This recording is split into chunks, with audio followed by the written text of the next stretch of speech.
সারা বিশ্বে চলছে সামরিক শক্তি বৃদ্ধির এক অলিখিত প্রতিযোগিতা। বিভিন্ন দেশ তাদের সামরিক শক্তি বৃদ্ধিতে ব্যয় করছে বাজেটের বড় একটি অংশ।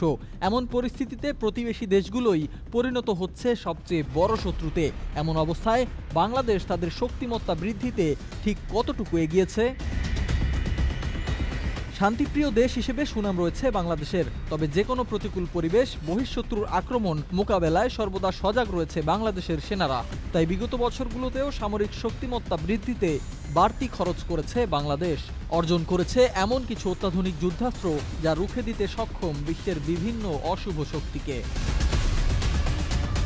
globalpower.com-এর সর্বশেষ জরিপে পূর্বের তুলনায় সামরিক শক্তি বৃদ্ধিতে ৩ ধাপ এগিয়েছিল বাংলাদেশ। এ তালিকায় বাংলাদেশের বর্তমান অবস্থান তাই ৩৭তম। দক্ষিণ এশিয়ার মধ্যে বাংলাদেশের সামরিক সক্ষমতা রয়েছে চতুর্থ অবস্থানে।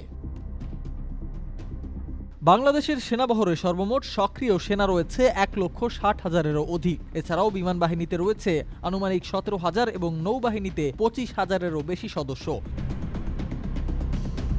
বাংলাদেশের স্থলবাহিনীতে রয়েছে মোট ৩২০টির মতো ট্যাঙ্ক, ১৩,০০০-এরও অধিক সামরিক যান, ২৭টি স্বয়ংক্রিয় প্রোপেলড আর্টিলারি, ৭১টি রকেট আর্টিলারি সহ বেশ কিছু সমরাস্ত্র। এছাড়াও বাংলাদেশ গত বছর আকাশপথে শক্তি বৃদ্ধিতে ক্রয় করেছিল তুরস্কের অত্যাধুনিক বায়রাক্টার TB2 ড্রোন। ইউক্রেন এই বায়রাক্টার ড্রোন ব্যবহার করেই রাশিয়ার শক্তিশালী আকাশ প্রতিরোধ ব্যবস্থা ভেদ করে আক্রমণ করতে পেরেছে। তাছাড়া ২০২০ সালে আর্মেনিয়ার সঙ্গে যুদ্ধে এই ড্রোনই ব্যবহার করেছিল আজারবাইজান। আর্মেনিয়ার পরাজয়েরও অন্যতম কারণ ছিল এই ড্রোনের ব্যবহার। বাংলাদেশের সামরিক বাহিনীতে অন্তত ২১৬টি এয়ারক্রাফট রয়েছে, যার মধ্যে ফাইটার বিমান রয়েছে ৪৪টি এবং স্পেশাল মিশন এয়ারক্রাফট রয়েছে মোট 4টি। মোট হেলিকপ্টার রয়েছে ৭৩টি। এছাড়াও বাংলাদেশের সেনাবাহিনীর হাতে রয়েছে বেশ কিছু জাহাজের পাশাপাশি 2টি আধুনিক সাবমেরিন।